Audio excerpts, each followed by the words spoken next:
থাকো তোমরা তোমাদের মতো, ডিস্টার্ব করলাম না। অনেক ডিস্টার্ব করেছি তোমাদের কয়েকদিন ধরে। চিন্তা করলাম কালকে থেকে আর তোমাদের ডিস্টার্ব করা যাবে না। ভাই, ভুল হয়ে গেছে, মাফ করে দিও। তো যাই হোক ভিউয়ার্স, আসসালামু আলাইকুম। কেমন আছেন সবাই? আজকে আপনাদের সামনে নতুন একটি ভিডিও নিয়ে হাজির হয়ে গেলাম। আজকে তৈরি করে দেখাবো গরুর মাংসের রেসিপি। কষা গরুর মাংস খেতে কে কে পছন্দ করেন কমেন্ট করে জানিয়ে দিয়েন কিন্তু। তো যাই হোক, ভিডিওটি না টেনে সম্পূর্ণ দেখতে থাকুন আর সাথেই থাকুন।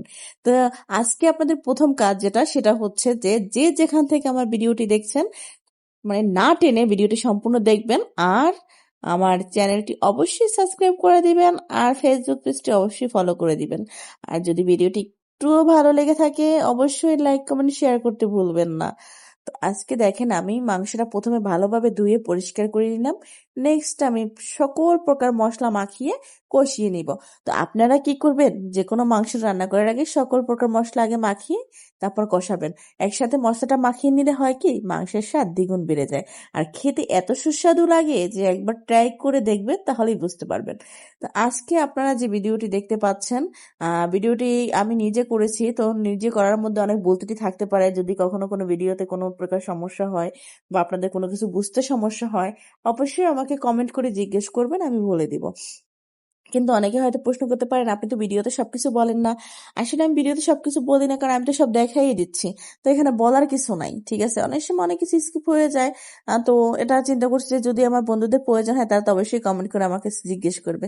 তো আমার বন্ধুরা তো লাইকই করে না, কি আর কমেন্ট করবে? এত কষ্ট করে ভিডিও করি, তারা লাইক করে না, কমেন্ট করে না, সাবস্ক্রাইব করে না, ফলো দেয় না। তো তারপরও চেষ্টা করি তাদের জন্য সারাদিনই কষ্ট করার জন্য। একটা ভিডিও হয়তো আপনারা দেখেন খুব অল্প সময় নিয়ে, কিন্তু এই একটা ভিডিও করতে আমাদের যে পিছনে কতটা পরিশ্রম করা লাগে, কতটা শ্রম দেওয়া লাগে, এটা হয়তো যারা ভিডিও তৈরি করে তারাই জানে, ঠিক আছে? কারণ এক হাতে সবকিছু করা আমাদের মতো গৃহিণীদের পক্ষে অনেক কঠিন, অনেক কষ্টকর। সব কাজ সামলিয়ে এভাবে ভিডিও করা, মানে যারা আমরা ভিডিও করি বা ভিডিও তৈরি করি, তাদের হাতে সবসময় একটা মোবাইল থাকে। এরকম একটা বিষয় হয়ে দাঁড়ায় যে আমরা যাই করতে যাই, সেখানেই আমাদের মোবাইল নিয়ে যেতে হয়, সেটাই ভিডিও করা লাগে। হ্যাঁ, তো আপনারা হয়তো বলতে পারেন যে কেন করেন, আপনাদের কে করতে বলছে?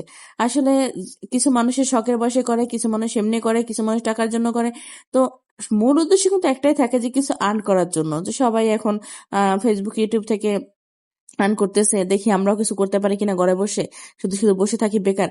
এই চিন্তা করেই মানুষ বেশিরভাগ করে, ঠিক আছে? আমার একটা শখ ছিল সবসময়, রান্না নিয়ে বান্না নিয়ে আমার একটা শখ। তো আমি চিন্তা করলাম যে যেহেতু রান্না বান্না করি, তো এইটাই ভিডিও করি।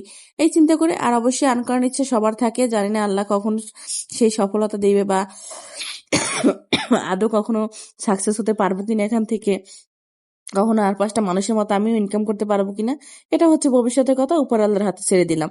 যদি আল্লাহ কখনো চায় আপনারা সাপোর্ট দেন, তাহলে অবশ্যই হবে ইনশাল্লাহ। তো যাই হোক, আপনারা সবসময় আমাদের সাপোর্ট দিবেন। অন্তত পক্ষে একটা লাইক, একটা কমেন্ট, একটা শেয়ার, যতটা সম্ভব করার চেষ্টা করবেন। আমাকে একটু সাবস্ক্রাইব আর একটু ফলো তো অবশ্যই দিবেন, কারণ এত কষ্ট করি আপনাদের জন্য। টাকা পয়সা কিছু চাই না, শুধু চাই এতটুকু। তো এতটুকু করতে আশা করি আপনাদের কষ্ট হবে না। তো যাই হোক, ভিডিওটা দেখতে থাকেন। আমার মাংস কিন্তু প্রায় কষানো হয়ে এসেছে। আমি কিন্তু এই কষানোর কাজটা অল্প অল্প একটু একটু পানি দিয়ে করি। যখন পানিটা টেনে যাবে, একটু অল্প একটু পানি দিই। বেশি পানি দেওয়া যাবে না, তাহলে আর কষানো হবে না।